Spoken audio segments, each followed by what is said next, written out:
Andrew McGahan for SevereMMA, standing alongside Steve Coll here at BattleZone Fighting Championship. Stephen, one thing I have to ask is, as a jiu-jitsu nerd, it looked like you were going for a straight arm lock from guard 3 or 4 times in the fight. When you just cup underneath the elbow, his face was scrunching up in the first round. You kept going for it. Is that something you thought you could get him with? No, I was just more for a holding position to advance from there. It was a position I kind of ended up in more so than went for, to be honest with you.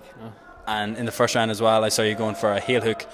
I could see his face. He looked in a little bit of bother. What do you think was the problem with it? Was it just sweaty? He slipped out? Yeah, I think it was just a bit too loose. I was trying to transition to a toe hold then, but it was just an awkward angle, to be honest, against the cage and just positioning, really, to be honest with you.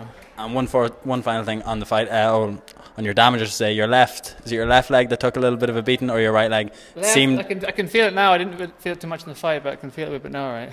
And it was like going down. Mick Brennan, I think, has learned from these mistakes before, because it happened to him in his last fight. He got crucified with leg kicks.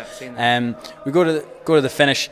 The second and third rounds went in your favour. Did you think you were going to have to weather an early storm?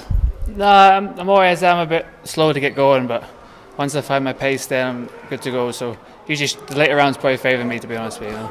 I'm not too sure if I'm correct or incorrect with this. I haven't seen you fight live anyway since the Liam James fight. What have you been doing in the interim? Just is it the sort of thing you went back to the gym to hone your skills and then come back about 18 months later?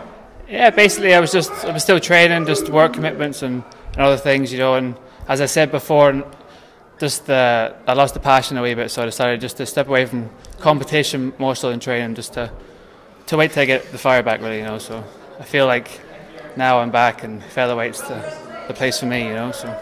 2 quick things before we let you go. The pro scene in Ireland, I'd like to hear your thought of it. As one of the few pros that isn't signed to an organisation, do you think it's going to be harder for you to get fights, or are you going to ultimately have to approach guys like Cage Warriors or go further abroad for fights? I haven't really thought about it, to be honest. I don't think I have any problem getting fights, to be honest. That's the last thing. I think there's a problem in getting fights, So. But you see where I'm coming from, that a lot of Irish fighters are now signed with organisations. It means we see cards like BattleZone and other guys that are just amateur cards full to top. We like years ago we used to have all of the wars at the end of the card. Do you think it's going to affect Irish MMA that there aren't enough pro fights being had in Ireland? No, I think it's constantly improving anyway, so just give it time, and I think it's going to on the rise anyway, So.